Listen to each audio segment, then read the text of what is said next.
Hello and a very warm welcome to Innovation Today, the show that gets you all the disruption and all the innovation that's happening across the country and how entrepreneurs are changing the way we live our lives. Today we have with us Mr. Vimal Kumar, CEO of Juspay. Juspay is a frictionless one-click payment gateway. Basically, when you're ordering your food or booking your movie ticket, you punch in your card number and it just goes through within seconds. Well, Vimal's company is the backbone of that. Juspay and a host of other companies in India make that happen. Juspay is at the forefront of driving that innovation. Thank you very much, Vimal. We are delighted to be speaking to you. I've always wondered, how we're able to buy furniture, food, movie tickets, everything in the last few years has gone virtual, it's gone online. But when you started in 2012, we had not heard of these things, and yet you worked on this idea. So tell us a little bit about that. What was it to build on an idea when there was no ecosystem that existed, where people were completely, they were not even first-time users, they were quite ignorant about this concept? Thanks a lot for having me in the show. Yeah, so 2012 is not very far back, and we have been into computers, and there are two things I would remember which would have driven us towards this direction. One is understanding the trends. So much early on, there has been this general understanding around the world that people call it software is eating the world. So everything around us is going to move towards digital. And whether we like it or not, that's going to happen, and we have to make it into something that we all like. So we have to make that whole process natural. So why is it going to be digital everywhere? Because of something called miniaturization. Because the amount, with one single laptop, one person can make something which the entire world can use. So it doesn't need a lot of resources like, building a city or something like that. Software has that power, right? So in that regard, we knew that the entire billion people in India are going to use digital products, and all physical is also going to move to digital. So that is one of the reasons. The second is we have been, why did we even start a company? We have been very interested in, even before Juspay, in this concept of what is the resource of India? Resource of India is talent. It's the brains in India. Most of the people are in colleges. So how to make these people become 10x is something of great interest to us. And we thought maybe through a company we can do that. We also, before Juspay, I wanted to look into starting an education company. Then I thought, taking a big problem and solving it, because payments is something that it's like an operating system that every day everybody could use. So taking such a big problem and solving it at India scale the right way is going to be worthwhile and the right thing to do, right? Okay. So 5 million transactions a day is what Juspay is processing, and you're constantly innovating.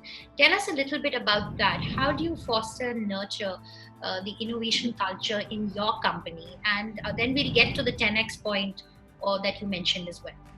See, it has been a lot of learning. I would say that when I started, I used to feel the way I think I'm going to impart. So I have 10 years of experience.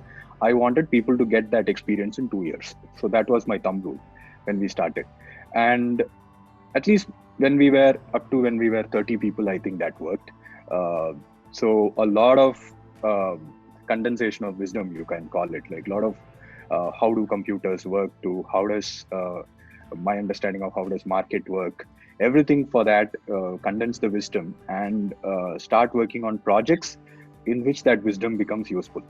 And so this has been always by doing. It's both understanding and doing. So both were always there in creating that 10x culture. And during this process, I also learned a lot. It's not like everybody, most of them are not, not similar to you two. My own scope of understanding of people increased more and more.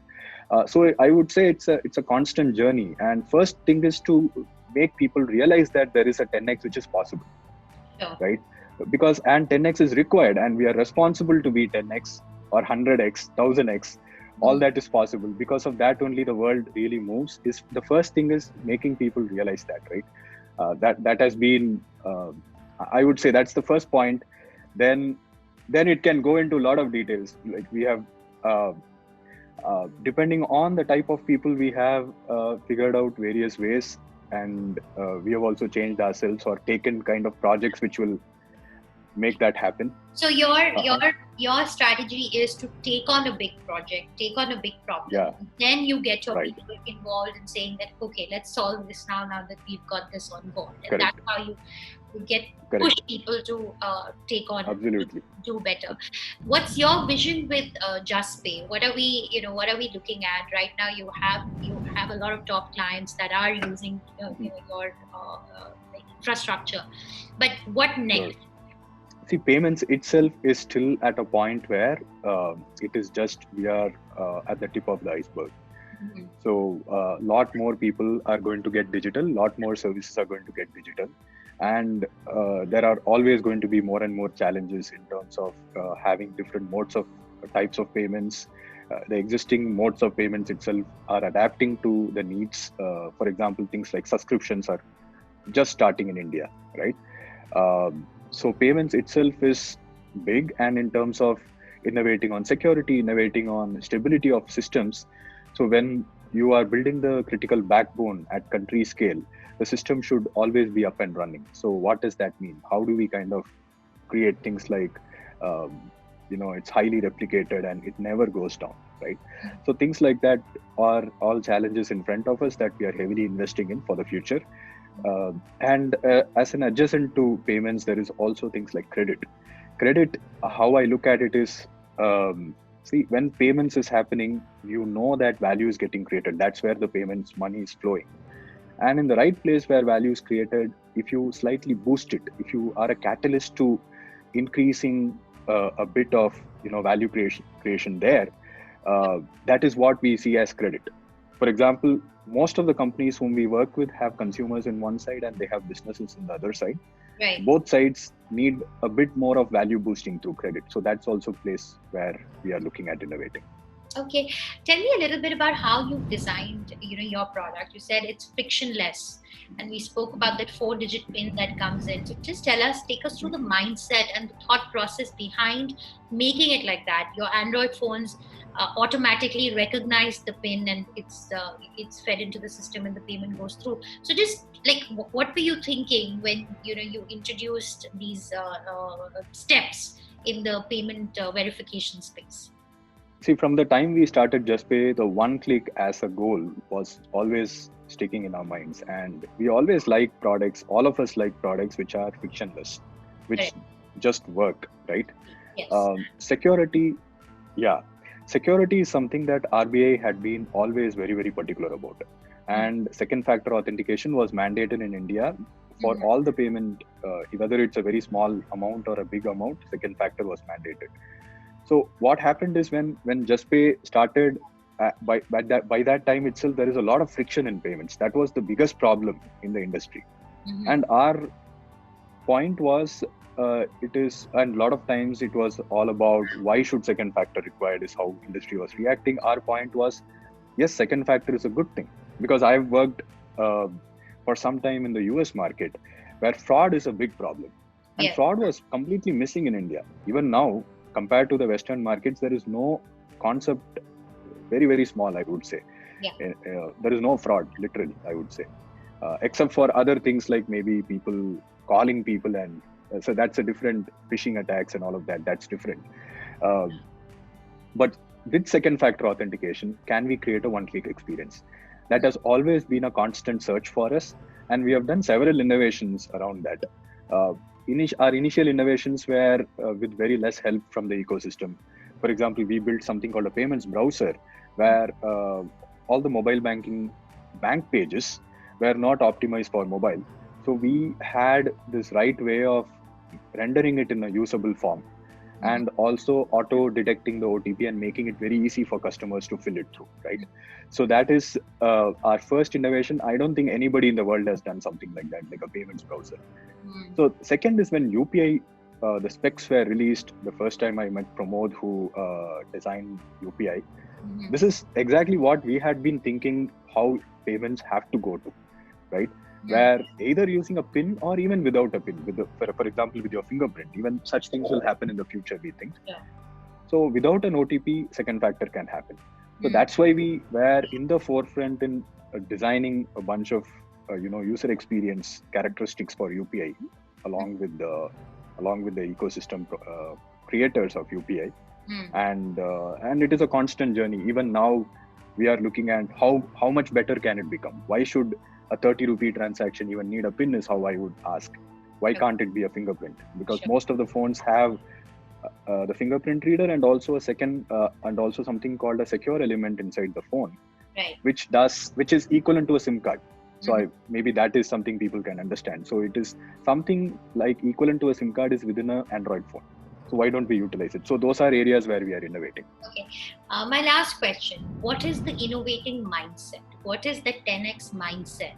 When you talk to somebody, when you see a person, do they, what do you look for to understand that, okay, this person has that mindset, or, this is the person that probably will deliver on a big project or will think out of the box? Are there Sure. characteristics or traits like that? Yeah, absolutely. See, I feel like there are a lot of people. See, no, everybody wants to do the best in their lives. If you really ask them, right, everybody wants to do what they can do the best. It is mostly they don't have the understanding, or you can call it ignorance, right? And also the environment. Mhm. So one is understanding. First of all, can we make people understand even if they are not seeing it? Second is the environment. And in both of these, we are constrained that we understand certain things and we can make certain type of people only understand certain things. Sure. And we also have an environment which fits to certain people. So I would say that, see, from a larger perspective, everybody has it inside them to do the best in their lives. Right. The second is who relate to us. Like, we are a very engineering focused company. The number one thing is engineering focus. So people who get excited by engineering, Mhm. people who are curious about how things work, how a car works, how a light works, how electricity works, and things like that, right? So Sure. things like that, immediately we can there also, I can challenge them with questions where, see, you have, so people will say, see, I'm not mugging up from the book, I am really understanding. So there are several levels of understanding, and next level of mugger, third level of mugger, right? And I would also be having a lot of questions which I don't understand, but I Yeah. know, or like, so that it's a network of people who we are, and we are always rooting for deeper understanding. And is this person looking at deeper understanding? So that is one. The second is, there are people whom we see that they really get excited in building things that people use. So Mhm. sometimes they are not of that much of the understanding type, not of the scientist type. They are Yeah. probably the sportsman type. Mhm. So they are like in the zone. So for example, let's say somebody is playing football. They are. It's like people say, right? Dance like no one is watching. So Mhm. it is like going to that zone where like they are fully not thinking. They are at the peak of their performance. So Yeah. have people experienced that? So sometimes in childhood itself people would have experienced that. So if people have experienced that, I will try to find that out. Okay, have do you know what that is? So if you work like that, then you are at 10x. So it's Okay. very difficult to get there. So how do you get there? How do you get into the zone? People call it the flow, right? Mhm. So either it's we call it, one is the magician type, people who are more of the investigating type, or people who are like the doers type, or we call it the warrior type. In both of them, increasing the bar, showing them there is a higher bar, showing them that there is a way to achieve the higher bar, is Mhm. something that we are constantly innovating on. We have been reasonably successful in doing Okay. that so far. Okay. Yeah. All right. Thank you very much, Vimal. I really enjoyed that conversation and found it extremely helpful. We wish you all the very best, and we look forward to having you again on the show in sometime in the future. Thank you very much. Yeah. Thank you.